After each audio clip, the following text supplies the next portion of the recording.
Quick review of a quick anime. When I watch Burn the Witch, there's only one thing that comes to mind. It should have been longer. If you're looking for a complete anime, watching this is going to leave you disappointed. First, it adapts the manga, but it skips the first chapter, so some context is lost on the viewer. Second, what could have been a solid 12 episode anime is congested into just 3 episodes. It does face the issues that come with not having enough time to fully flesh out every idea it has.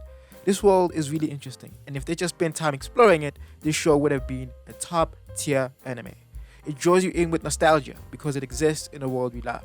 But I will give it props because it doesn't choose to use Bleach as a crutch, but rather adds color to the established lore, adding new worlds, new foes, new magic systems, and most importantly, new characters. And while the characters are cool, one of the main reasons we actually fall in love with characters is that we join them on their journey as they experience trials and tribulations and go through some level of character development.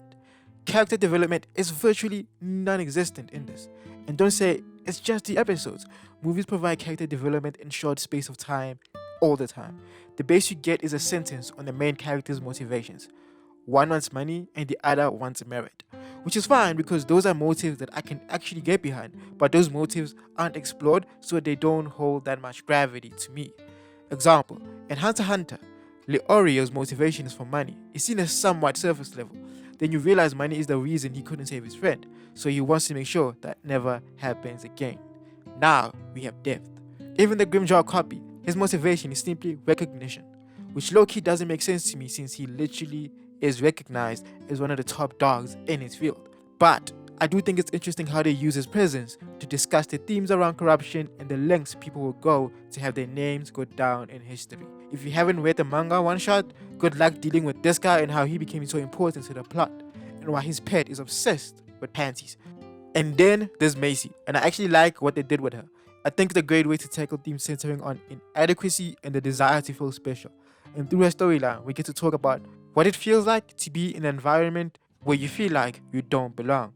And speaking of environments, I enjoy this world. It's modern, and the concept of reverse London separated from Bleach so well. This isn't some afterlife where people who are supposedly dead still die. People here go in and out of the normal world, and the world filled with dragons with ease. Their lives are more than their jobs, and I can appreciate that. One thing I can appreciate is the magic system. The way they cast their spells is so nostalgic of Kido. They have these cute guns that actually do some damage. There's no emotional connections though. These aren't Zampak dogs. And they ride on these cute little dragon things. It's the cutest thing ever. Grimjaw's copy and his magic is a fucking banger as well. Spray paint and graffiti turning into spells. How often do you see such cool magic systems play out? And bloody hell, they have dragons. And you know what I appreciate? They don't just destroy them, they actually harvest them to build cool shit in their world, which you won't be 100% clear on if you didn't read the manga. And speaking of dragons, that's the antagonistic force of the anime. No matter how you slice and dice it, this is all about stopping dragons. The most powerful dragons being named after classic fairy tales. I'm not going to lie, as cool as defeating dragons is, I wouldn't mind a more sophisticated villain who happens to be the puppet master controlling all these dragons. That's just my preference though. I don't like the bad guy who wants to destroy everything for the sake of it storyline. However, these dragons are animated beautifully. I genuinely appreciate the animation in this. They actually did well here. And while it may not be anything innovative, they take what's worked so well in the past and they do it very well. The way the spells look, not many shortcuts were taken with the details. The fights have such great fluidity. I appreciate it when monsters are 2D instead of CG. I'm not hating on CG, I just believe it breaks my immersion sometimes. And just like I said in the last review, I love it when I watch a show and don't think, man, that looks janky. Look, there's a lot of unanswered questions. Like who's the chief's father, who is supposedly a hero? Why does Balgo randomly have a sword? How do you feed the other dragons? And when will they show up? Why does Noel want money? Why Nini wants merit?